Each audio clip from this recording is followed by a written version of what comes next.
ಬೆಂಗಳೂರಿನಲ್ಲಿ ಮಾಧ್ಯಮಗಳ ಜೊತೆ ಮಾತನಾಡಿದ ಅವರು ಕಾಂಗ್ರೆಸ್ ಅನ್ನು ತರಾಟೆಗೆ ತೆಗೆದುಕೊಂಡರು. ಬಿಡದಿಯ ನನ್ನ ತೋಟವೇ ನನ್ನ ಪಕ್ಷದ ಹೆಡ್ ಆಫೀಸ್. ಅದರಲ್ಲಿ ತಪ್ಪೇನಿದೆ? ನಾನು ಪಕ್ಷದ ಅಧ್ಯಕ್ಷನಿದ್ದೇನೆ. ಅಲ್ಲಿ ನಾನು ನಮ್ಮ ಪಕ್ಷದ ಕೆಲ ಮುಖಂಡರ ಸಭೆ ಕರೆದಿದ್ದೆ. ಅಲ್ಲದೆ ನನ್ನ ತೋಟದಲ್ಲಿ 120 ಜನ ಈಗಲೂ ಕೆಲಸ ಮಾಡುತ್ತಿದ್ದಾರೆ. ಅವರಿಗೆ ಊಟದ ವ್ಯವಸ್ಥೆ ಮಾಡಿದ್ದೆವು. ಮಾಡಬಾರದು ಅನ್ನೋಕೆ ಅದೇನು ಕಾಂಗ್ರೆಸ್ ಹೆಡ್ ಆಫೀಸಾ?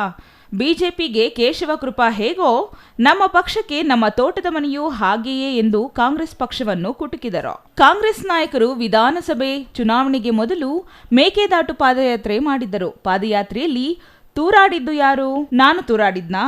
ನನಗೂ ಏನು ಮಾಡಬೇಕು ಏನು ಮಾಡಬಾರದು ಎಂದು ಗೊತ್ತಿದೆ. ಅಲ್ಲಿನ ತಹಸೀಲ್ದಾರ್ ಅವರಿಗೆ ಪದೇ ಪದೇ ಫೋನ್ ಕರೆ ಮಾಡಿ ಒತ್ತಡ ಹೇರಿದ್ದಾರೆ. ಏನೂ ಸಿಕ್ಕಿಲ್ಲ. ಅಲ್ಲಿ ಎಷ್ಟು ಚುನಾವಣೆ ಮಾಡಿದವನಿಗೆ ಏನು ಮಾಡಬೇಕು ಅನ್ನೋದು ಗೊತ್ತಿಲ್ವಾ ಎಂದು ಅವರು ಖಾರವಾಗಿ ಪ್ರಶ್ನಿಸಿದರು. ನಾವು ಬಿಡದಿ ತೋಟದಲ್ಲಿ ಗ್ಲಾಸ್ ಇಟ್ಟು ಪಾರ್ಟಿ ಮಾಡ್ತಿಲ್ಲ.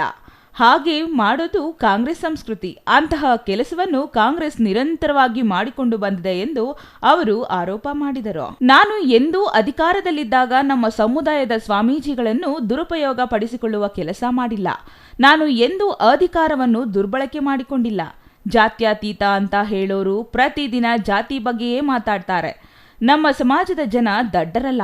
ಇವರು ನಡೆಸುತ್ತಿರುವ ರಾಜಕೀಯ ಎಲ್ಲರಿಗೂ ಅರ್ಥ ಆಗುತ್ತಿದೆ ಎಂದು ಅವರು ಕಿಡಿಕಾರಿದರು.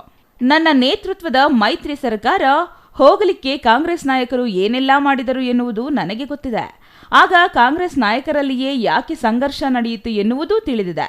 ಧರ್ಮಸ್ಥಳದ ಸಿದ್ಧವನದಲ್ಲಿ ಏನೇನು ನಡೆಯಿತು ಎಂಬುದು ಇಡೀ ರಾಜ್ಯಕ್ಕೆ ಗೊತ್ತಿದೆ.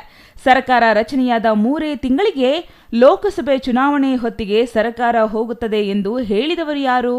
5 ವರ್ಷ ಬೇಷರತ್ ಬೆಂಬಲ ಕೊಡುತ್ತೇವೆ ಎಂದಿದ್ದರು. ಆಮೇಲೆ ಏನಾಯಿತು?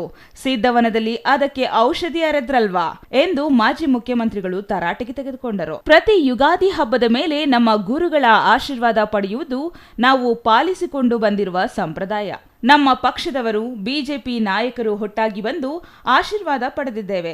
ಇದರಲ್ಲಿ ತಪ್ಪೇನು ಎಂದು ಕೇಳಿದ ಅವರು ಪರಮ ಪೂಜ್ಯ ಶ್ರೀಗಳನ್ನು ಭೇಟಿ ಮಾಡಿ ಅವರನ್ನು ಬಳಸಿಕೊಳ್ಳುವ ಪ್ರಯತ್ನ ಮೊನ್ನೆ ಕಾಂಗ್ರೆಸ್ ಮಾಡಿದೆ. ರಾಜಕೀಯಕ್ಕೂ ಧರ್ಮಕ್ಕೂ ಏನು ಸಂಬಂಧ? ಧಾರ್ಮಿಕವಾಗಿ ನಾಡಿಗೆ ಮಾರ್ಗದರ್ಶನ ಮಾಡುತ್ತಿರುವ ಸ್ವಾಮೀಜಿಗಳನ್ನು ರಾಜಕೀಯಕ್ಕೆ ಎಳೆದು ತರುವುದು ಸರಿಯಲ್ಲ ಎಂದು ಕುಮಾರಸ್ವಾಮಿಯವರು ಬೇಸರ ವ್ಯಕ್ತಪಡಿಸಿದರು. ಇದಕ್ಕೂ ಮೊದಲು ಮಾಜಿ ಮುಖ್ಯಮಂತ್ರಿ ಎಚ್.ಡಿ. ಕುಮಾರಸ್ವಾಮಿ ಹಾಗೂ ಪ್ರತಿಪಕ್ಷ ನಾಯಕ ಆರ್. ಅಶೋಕ್ ಅವರ ನೇತೃತ್ವದಲ್ಲಿ ಜೆಡಿಎಸ್ ಬಿಜೆಪಿ ಪಕ್ಷಗಳ ನಾಯಕರು ಆದಿಚುಂಚನಗಿರಿ ಮಠದ ಡಾಕ್ಟರ್ ನಿರ್ಮಲಾನಂದನಾಥ ಮಹಾಸ್ವಾಮೀಜಿ ಅವರ ಆಶೀರ್ವಾದ ಪಡೆದರು. News bureau, CTV news, Chikkaballapur.